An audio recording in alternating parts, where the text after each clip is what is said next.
Olá, essa é a nossa aula de Química com o tema Polímeros Naturais e nós vamos observar as borrachas, os polissacarídeos, as proteínas.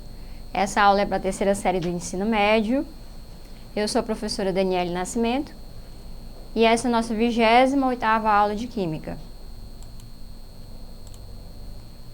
Então, o que são polímeros?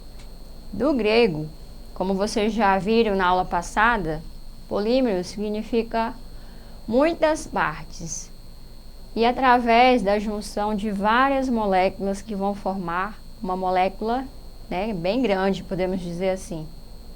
Então, nós temos o monômero, e esse monômero vai ter essa quebra da dupla ligação. No caso, insaturado, ele vai deixar de ser.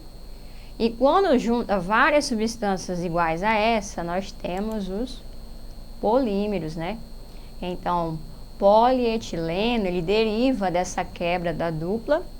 E quando eu junto vários etilenos, eu vou formar um polímero. Então, nós temos o exemplo de uma molécula, onde ela vai se juntar com várias moléculas iguais, que vai formar uma cadeia normal. E nós temos outro exemplo de polímero, que é uma cadeia ramificada, como vocês observam nessa imagem aqui. Esse Nzinho, gente, ele vai depender do tamanho que é a cadeia. Então, pode ter 10, 20, 30, 40 repetições dessa estrutura aqui, formando um polímero. Então, os polímeros, como nós vimos na aula passada, são dois tipos: os naturais e os polímeros sintéticos ou artificiais. Na aula passada, nós trabalhamos já sobre esses sintéticos. E nós vamos trabalhar hoje os polímeros naturais, são produzidos por processos naturais, como celulose, proteínas, lácteo, e entre outras substâncias também. Então, vamos lá. Polímeros naturais. Temos o exemplo da celulose, do amido, do lácteo natural, no caso da borracha, da seringa. Então, vamos lá. A caseína, proteínas do leite, a seda, fios de tear, no caso da aranha, proteínas do tipo beta-queratina também. Nós temos aqui algumas imagens que representam aonde estão esses polímeros naturais, principalmente nos nossos alimentos, alguns produtos industrializados também, que usam como base de matéria-prima polímeros naturais.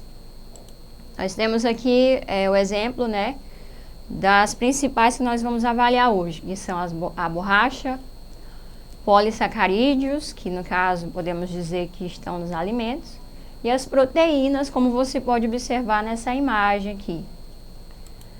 Bem, polímeros naturais derivados da borracha, nós temos nosso melhor exemplo, o poliisopreno, que é um processo extraído através da seringueira, aquele leite, que vocês conhecem bem, vocês já devem ter estudado na aula de História, de Geografia. E no caso, ele passa por um processo para poder obter a borracha.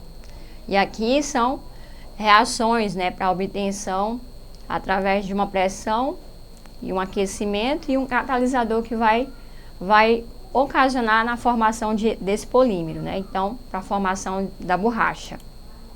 Nós temos aqui o exemplo, bem mais detalhado, onde você pode observar que existe, a quebra dessas duas ligações, pi, e na presença de um catalisador específico, a uma determinada pressão e temperatura, o aumento de temperatura, ela vai formar o quê? Vai formar uma ligação aqui no meio. Você percebe que aqui não tinha ligação no meio, E ele vai formar esse polímero, que vai se ligar. Nós temos também aqui os polímeros naturais da borracha, falando ainda da seringa, o processo de vulcanização, onde a borracha ela passa pelo processo de entrar em contato com enxofre, para poder ocasionar maior elasticidade e também uma maior resistência nessa borracha. A aplicação desses polímeros derivados da borracha, né? Podemos observar nos preservativos, luvas cirúrgicas, balões de aniversário, bicos de mamadeira, bicos de chupeta, elásticos, borracha, principalmente as borrachas escolares e pneus de grande porte, como os pneus de trator. É interessante observar que na época da Segunda Guerra Mundial, o Brasil e principalmente o Acre, ele foi um grande exportador, né, da seringueira, né, como matéria-prima para a produção da borracha, né, que foi usado na Segunda Guerra Mundial. E um dos lugares que eles acharam com maior acesso foi principalmente o estado do Acre, né, como vocês sabem, da Revolução Acreana. Então, temos também como polímeros naturais os polissacarídeos, que são polímeros naturais, como são ditos, também chamados de glicanos, que são carboidratos. Eles são compostos de carbono, hidrogênio e oxigênio. E em hidrólise, na presença de água, eles vão formar monômeros, né?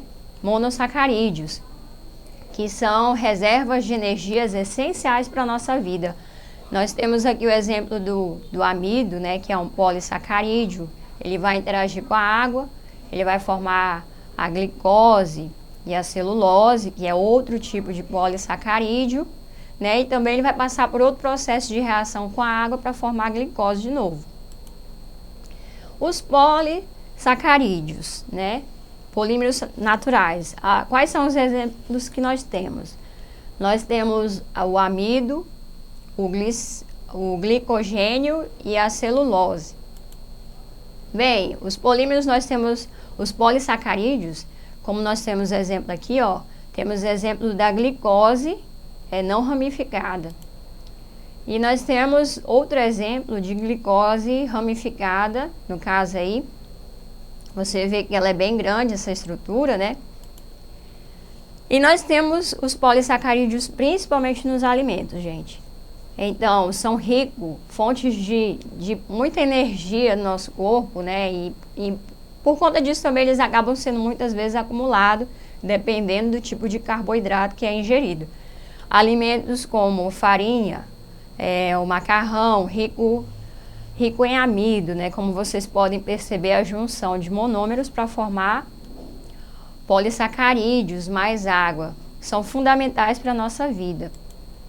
Nós temos aqui outro exemplo de polissacarídeo aqui, nessa cadeia enorme, que ela chega a ter, na questão dos grãos, 80%, né, de polissacarídeo. E olha só aqui, ó, ele vai fazer ligações peptídicas, né, que são ligações de hidrogênio, né, vai eliminar hidrogênio dessa cadeia aqui como exemplo. Nós temos o exemplo fundamental dos polissacarídeos na nossa vida, né? Principalmente na questão da respiração, no processo de fotossíntese, na produção dos alimentos, né? Na formação dos alimentos que são fundamentais para a nossa vida. Nós temos os carboidratos, né? O amido, a celulose, através do milho, do arroz, do feijão, do caule da batata, raízes, né? Principalmente de mandioca, folhas. Eles estão presentes na nossa vida e são ricos, né, em fontes de energia para nós. Exemplo do amido aqui, essa estrutura que é o amido, que nós podemos observar, né, que ele tem a presença de carbono, hidrogênio e oxigênio, né? Ele se repete. Bem, eu trouxe uma charge para vocês falando sobre a questão da importância deles, né? E na imagem você vê aqui as abelhas dizendo, bom, ninguém pode dizer que o nosso trabalho é amargo, né? Então, elas produzem uma quantidade muito grande, né, de carboidratos que são importantes para o nosso organismo. Nós temos aqui o exemplo também da celulose, que é encontrado nas plantas também, no algodão, como vocês podem observar.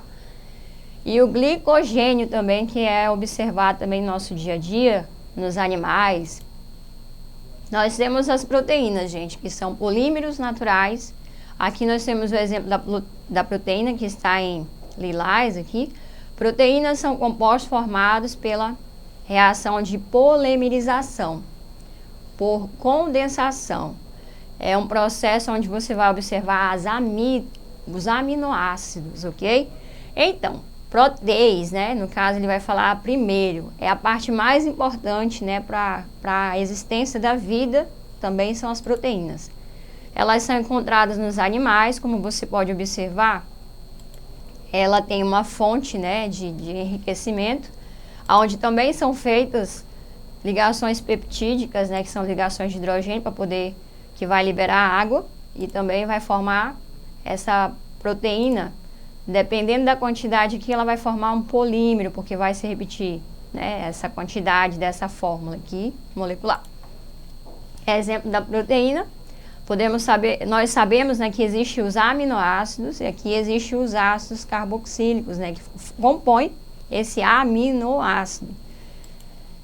E onde é que estão as proteínas? Estão no nosso cabelo, nas enzimas do nosso corpo, né, da saliva, nos hormônios, fibras musculares, tendões, unhas, fibras nervosas, né, na nossa pele também. Então, nós precisamos muito dessa proteína. E a proteína também ela é usada como síntese proteica, né, no caso, para a formação do DNA e o RNA. Nós temos também onde é que elas estão, né, no nosso organismo, né, proteínas estruturais, proteínas de transporte, tudo isso faz parte da nossa existência hoje, né, proteínas de contração, membranas celulares também, as proteínas que são ricas, né, tanto na questão da vegetação quanto na questão do nosso corpo também. E nós temos o ciclo do nitrogênio. Quando você fala de aminoácido, você vai estar relacionando também esse ciclo, que é tão importante. Na agricultura, hoje, eles fazem adubação com nitrogênio, né, com a amônia, justamente para obter esse ciclo natural, que antigamente ocorria de forma natural e hoje, pelas ações humanas, acabou sendo, né, acabou tendo ação humana para poder corrigir o solo, né? Aqui nós temos o exemplo das proteínas, onde é que elas são encontradas, né, principalmente nos alimentos, no nosso corpo, na vegetação. E o principal problema hoje, gente, sobre os polímeros, é que os polímeros sintéticos que vocês observaram na aula passada, eles duram entre 300 a 450 anos para se decompor. E a solução para esse problema é a existência, o uso de polímeros naturais para produzir plásticos, né? Visando minimizar esses efeitos ao meio ambiente. Exercitando, quais os elementos faz parte de um polímero natural correspondente às proteínas? Quais são esses elementos? Então, você observando aqui, você vai saber que a alternativa é a letra C. Nós temos o nitrogênio, o oxigênio, carbono e hidrogênio que fazem parte da proteína. Então, pessoal, por hoje é só a nossa aula. Acesse a plataforma Eduque e até a nossa próxima aula.